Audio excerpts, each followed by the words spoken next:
পাঁচ ব্যাংকে ২,৭২১ কোটি টাকার ঋণ। বলা হচ্ছে সম্মিলিত ইসলামী পাঁচ ব্যাংকের কথা। বলা হচ্ছে সম্মিলিত ইসলামী ব্যাংক অর্থাৎ পাঁচটি দুর্বল ব্যাংক একত্রিত হয়ে বা একীভূত হয়ে যে সম্মিলিত ইসলামী ব্যাংক তৈরি হয়েছে সেই ব্যাংকের কথা। এখানে বলা হচ্ছে দুর্বল অবস্থার পাঁচটি ব্যাংক একীভূত করে সম্মিলিত ইসলামী ব্যাংক গঠন করা হয়েছে। একীভূত হওয়ার পরও এসব ব্যাংকে কেন্দ্রীয় ব্যাংক থেকে ২,৭২১ কোটি টাকা ৩ মাসের জন্য ঋণ দেওয়া হয়েছে। ব্যাংকগুলোর তরলতা সংকট সামাল দিতে বাংলাদেশ ব্যাংক এই সহায়তা প্রদান করেছে। আলোচ্য ব্যাংকগুলো হলো First Security Islami Bank, Social Islami Bank, Exim Bank, Union Bank ও গ্লোবাল ইসলামী ব্যাংক। পাঁচটি ব্যাংকের মধ্যে এক্সিম ব্যাংক ছিল সাবেক চেয়ারম্যান নজরুল ইসলাম মজুমদারের নিয়ন্ত্রণে।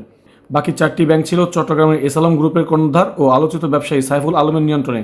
তাদের নেওয়া ঋণের অর্থ ফেরত না আসায় ব্যাংকগুলো সংকটে পড়ে এবং পরবর্তীতে একীভূত করার সিদ্ধান্ত নেওয়া হয়।